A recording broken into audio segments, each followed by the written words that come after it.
పలుతరములు మము పరిపాలించర స్వామికుడా నవయుగ మేధో సైనికుడా సమయము తెలియని సేవకుడా యువ నవ్యాంధ్రకు ప్రగతిని చూపర సాధకుడా వైతాళికుడా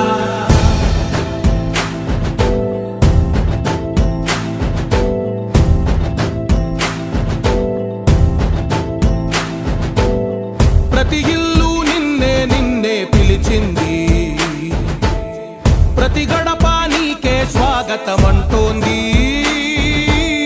ప్రతి మనసు నువ్వే గెలవాలంటోంది పెద్ద కొడుకు నీవై తోడున్నావో చాలు జరుగుతుంది మాకు మేలు మేలు ఇంటి పెద్ద నీవై నిలిచి ఉంటే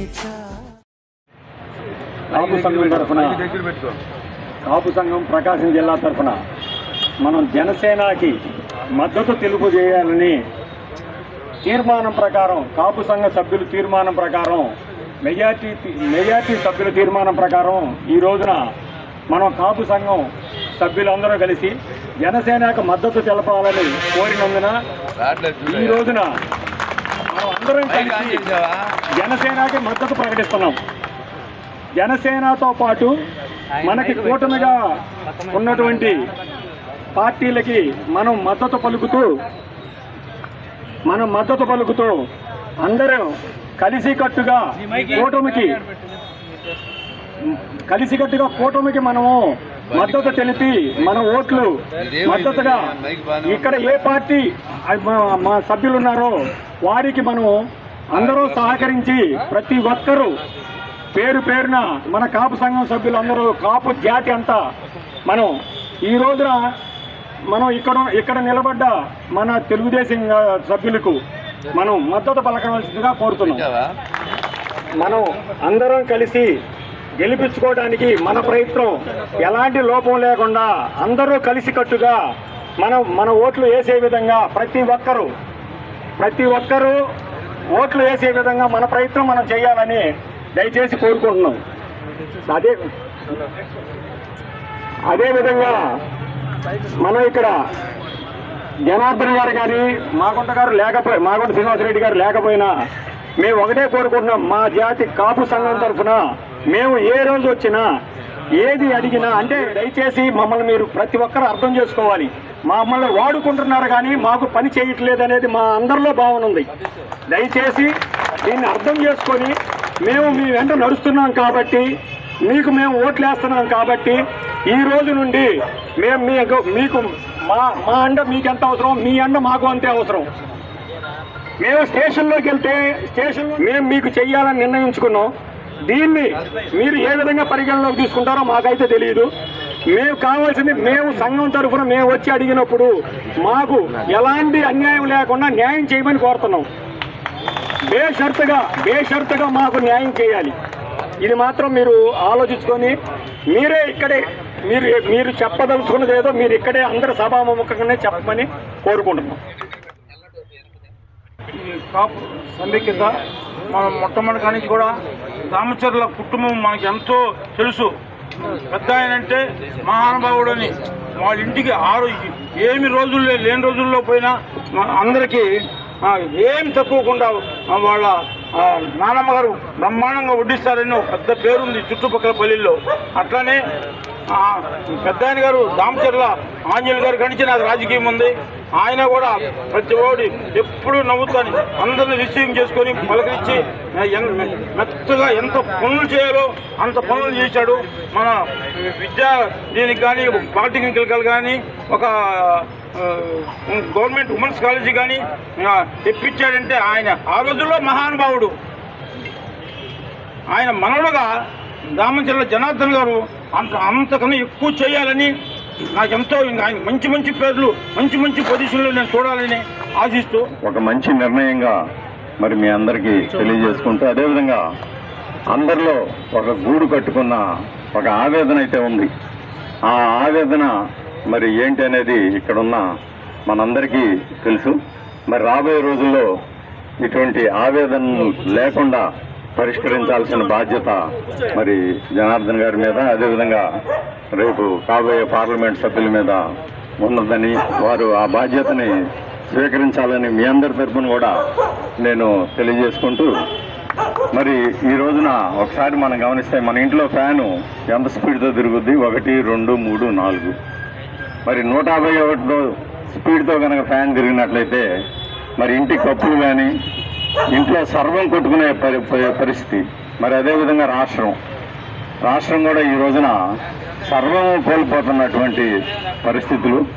మరి ఈ పరిస్థితుల్లో చంద్రబాబు నాయుడు గారి యుక్తి, పవన్ కళ్యాణ్ గారి శక్తి, మోడీ స్ఫూర్తి, ఈ 3 ఈరోజు ఎంతో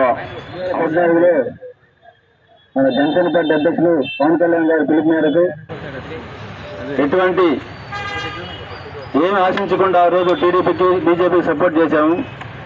ఆ రోజు కూడా కాపులు అందరూ వెన్నుండి నడిచి ఆ రోజు విజయాన్ని సాధించారు. అదే ఆయన మాటతోటి ఈరోజు కూడా ఎన్డీఏ కూటమికి కాపులు ఫుల్ సపోర్ట్ చేస్తారని ఈ సభాముఖంగా తెలియపరుస్తున్నాను.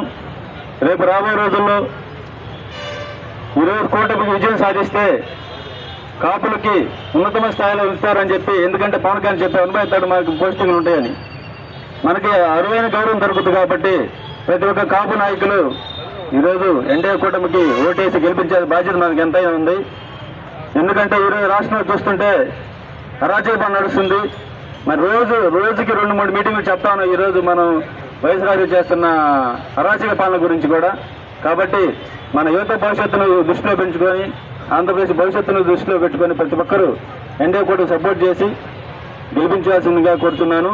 అదేవిధంగా ఒంగోలు నుంచి మన జనార్దన్ గారిని ఎంపీ అభ్యర్థి అయినటువంటి మాగుంట శ్రీనివాసరెడ్డి గెలిపించి అక్కడ మేము అయితే గెలిపించాం కోరుకున్నాం. తగ్గచ్చు, 21 సీట్లు తీసుకోవచ్చు, 2 ఎంపీ సీట్లు తీసుకున్నా మనకి దాంట్లో పోయింది ఏమీ లేదు. దయచేసి ఇది ఒక్కటి గుర్తుపెట్టుకోండి. ఎందుకంటే నిన్న మనం 19 ఎన్నికలకి పోతే ఒక్క ఎమ్మెల్యే మనం గెలిపించుకోగలిగాం. ఈ రోజు 21 మంది ఎమ్మెల్యేలు, 2 ఎంపీలు పార్లమెంట్లోనూ అసెంబ్లీలోనూ మన ప్రాతినిధ్యం వహించబోతున్నాం. అందుకే పవన్ కళ్యాణ్ గారు ఒక గొప్ప నిర్ణయం తీసుకున్నారు. ఈ రాష్ట్ర అభివృద్ధి కోసం పార్టీ శ్రేయస్సు దృష్ట్యా ఈ రోజు కూటమితో అక్కడ ఉన్నటువంటి నరేంద్ర మోడీ గారిని, ఇక్కడ ఉన్నటువంటి చంద్రబాబు నాయుడు గారిని కలపడానికి కీలక పాత్ర వహించారు. అంత గొప్ప నిర్ణయం తీసుకున్నటువంటి పవన్ కళ్యాణ్ గారి నాయకత్వాన్ని మనం బలపరచాల్సిన అవసరం ఉంది. ఈ రోజు రాష్ట్రం బాగు కోసమే, ఈ రాష్ట్రంలో ఉన్నటువంటి వెనకబడిన తరగతులు ఎవరైతే ఉన్నారో వాళ్ళందరూ బాగుండాలి, మన రాష్ట్రం బాగుపడాలి, అభివృద్ధి చెందాలి, ఈ రాష్ట్రానికి ఉద్యోగ అవకాశాలు రావాలని చెప్పి పవన్ కళ్యాణ్ గారు ఒక మంచి నిర్ణయం తీసుకున్నారు. దాని అందరినీ కూడా మనందరం కూడా బలపరిచి రేపు రాబోయే ఎన్నికల్లో ఎవరైతే ఇక్కడ అభ్యర్థిగా దామచర్ల జనార్దన్ గారిని కానీ, మా ఎంపీగా మాగుంట శ్రీనివాసరెడ్డి గారిని కానీ గెలిపించేటటువంటి కీలకమైనటువంటి బాధ్యత మన కాపు సోదరులందరూ తీసుకుంటారని చెప్పేసి మనస్ఫూర్తిగా నేను కోరుకుంటున్నాను. వ్యవస్థ కావాలని చెప్పి దానికోసం అని చెప్పి ఆ రోజు పవన్ కళ్యాణ్ గారు జైల్లోకి వెళ్ళిన తర్వాత మన చంద్రబాబు నాయుడు గారిని ఆ రోజు అక్రమ అరెస్ట్ చేస్తే జైల్లోకి వెళ్ళి వాళ్ళంతా మాట్లాడిన తర్వాత బయటకు వచ్చి ఫస్ట్ టైం ఆయనే మనం అందరం కూడా కలిసి తెలుగుదేశం, జనసేన కలిసి మనం పోటీ చేస్తున్నాం, ఖచ్చితంగా ఈ సైకో ప్రభుత్వాన్ని ఇంటికి పంపిస్తామని పిలుపునిచ్చింది మన పవన్ కళ్యాణ్ గారు అని చెప్పి నేను తెలియజేస్తా ఉన్నా. ఆ తర్వాత మళ్ళీ మోడీ గారు వీళ్ళందరూ కూడా కలవటం, అందరూ కూడా కలిసి ఈ రాక్షస పాలన పోవాలి. ఈరోజు రాష్ట్రం 20 సంవత్సరాలు వెనక్కిపోయింది, అన్ని విధాలుగా కూడా ఇబ్బందులు వచ్చే పరిస్థితులు ఉన్నాయి. కింద కూలీలు కానించి, వ్యాపారస్తులు కానించి, ఉద్యోగస్తులు కానించి, మహిళలు కానించి ఎవరు కూడా ఈరోజు సంతోషంగా లేని పరిస్థితి ఈరోజు రాష్ట్రంలో ఉంది అని చెప్పి వీళ్ళందరూ కూడా ఒక నిర్ణయాలు తీసుకొని ఈరోజు అందరం కలిసి మనం పోటీ చేయడం జరుగుతుందని చెప్పి కూడా మీకు అందరికీ కూడా తెలియజేస్తున్నా. కాబట్టి తప్పకుండా కూడా అందరం కూడా మనం జనసేన వల్ల కానీ, బీజేపీ కానీ అందరం కూడా మనం కలిసి రేపు ఈ యుద్ధంలో మనం చేయాల్సిన అవసరాలు ఉన్నాయి. మీరు అడిగారు, మీరు రేపు ప్రభుత్వం వస్తే మా వాళ్ళకి ఏదైనా ఇబ్బందులు జరిగితే ఏ విధంగా మీరు చేయాలి, ఎవరు కూడా అందరూ కూడా ఉపయోగించుకుంటున్నారు, తర్వాత మా సమస్యలను పట్టించుకోవట్లేదు అని చెప్పేసి మన సంజయ్ గారు అన్నారు. నేను ఒకటే మీకు తెలియజేస్తున్నా, మేము ఉండే 5 సంవత్సరాల్లో మా పద్ధతులు మేము ఏ విధంగా మేము చేసామో అవన్నీ కూడా గుర్తుపెట్టుకోండి. వీళ్ళలాగా లాస్ట్లో నెల ముందు వచ్చి పట్టాలు ఇస్తాం, నెల ముందు చేతి చీరలు ఇస్తాం, ఇలాంటి పిచ్చి పనులు, ఇలాంటి పిచ్చి వాతావరణాలు మేము చేసేది కాదు. ఏదైనా చెప్పింది తప్పకుండా చేస్తాం, చెప్పేదే చేస్తామని చెప్పి కూడా మీ అందరూ కూడా తెలియజేస్తా ఉన్నా.